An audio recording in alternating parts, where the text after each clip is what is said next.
தமிழகத்தில் பல்வேறு தரப்பினரும் பாதிக்கப்பட்டிருக்கிறார்கள் என்ற ஒரு கருத்தை சொல்றாரு. இந்த மாநாடுகள் போடுவதன் மூலமாக வந்து மக்களை ஏமாற்றுவதற்கான முயற்சி அப்படின்னு சொல்றாரு.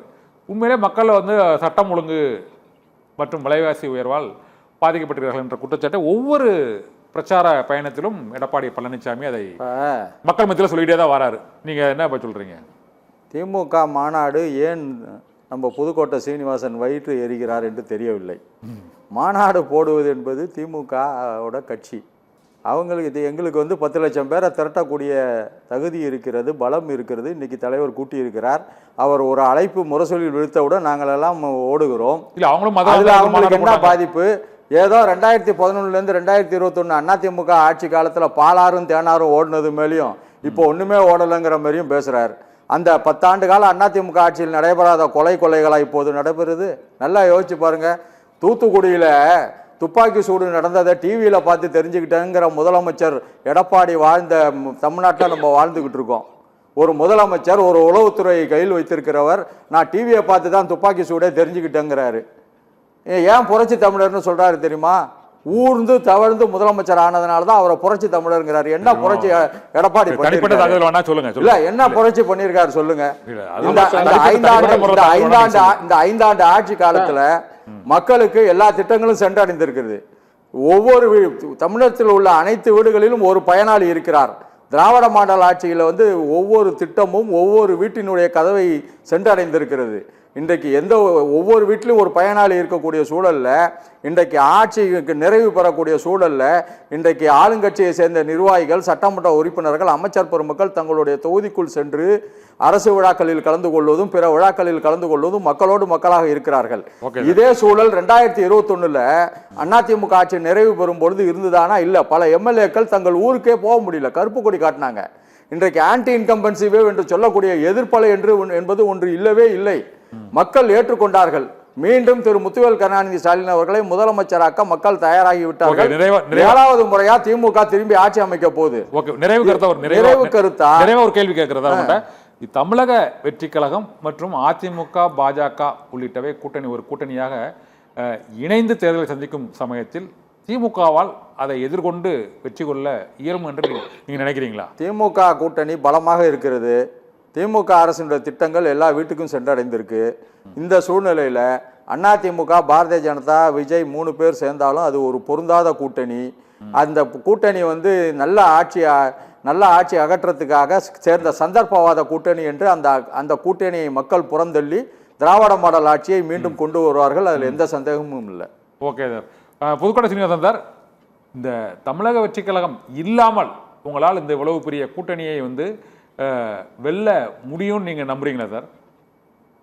சார் அதுல நிச்சயமா சார், இது ஒரு பொன்விழா கண்ட ஒரு இயக்கம் சார். அனைத்து அண்ணா திராவிட முன்னேற்ற கழகம் 3 கட்சிகள் தான் இருக்கு இப்போதைக்கு. பெரிய கட்சிகள் என்று ஒரு 3 கட்சிகள் தான் இருக்குது இப்போ கூட்டணியில. இல்ல சார், 5 கட்சி இருக்குது சார். அதாவது அதிமுகவை நம்பி தமிழக மக்களை நம்பி அதிமுக இது வந்து தொடர்ந்து மக்களுக்கு நல்லது செய்து ஆட்சியில வந்து சிறப்பான திட்டங்களை கொடுத்து மக்களை கவர்ந்த கட்சி அதிமுக.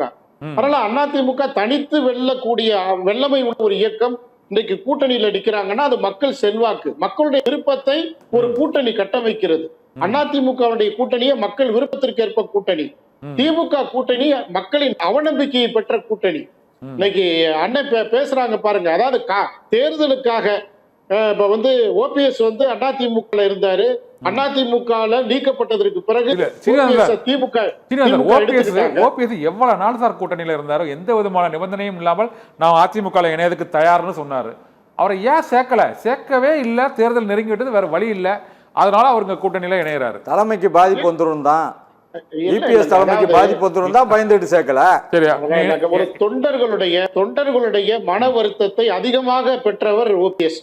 கட்சியை வந்து கட்சி அலுவலகத்துல பூந்து ஒரு வெறியாட்டம் நடத்தி கட்சியை வழக்காடு மன்றத்துக்கு கொண்டு போய் சின்ன பின்னப்படுத்தினார். திமுகவுடைய பி டீமா இருந்து செயல்படுத்தினார். இதுக்கு முன்னாடி இதுக்கு முன்னாடி ஜேஜா அணிகள் பிரியும் போது இதே மாதிரி மோதல்கள் உடைச்சு ரத்தம் நடந்திருக்காங்க, திரும்ப ஒன்னா சேர்ந்திருக்காங்க சார்.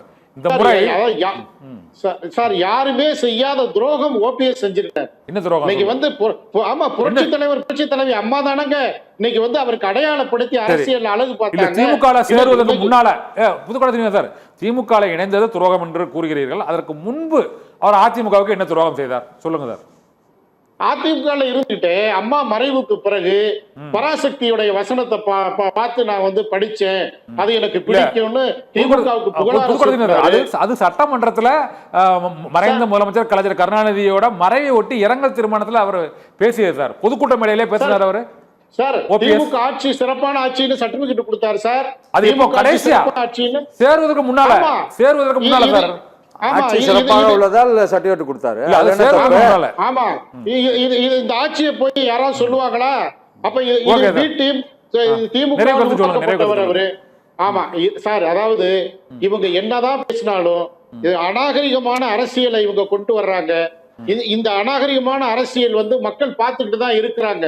அண்ணன் எடப்பாடி கழக பொதுச் செயலாளர் எடுக்கின்ற அத்தனை முயற்சிகளும் மக்களுக்காக. திமுக கூட்டணி எடப்பாடிக்கு வந்து நிதிஷ்குமார் நிலைமை ஏற்பட்ட போது பொதுச் செயலாளர் பதவியை காப்பாத்திக்க சொல்லுங்க.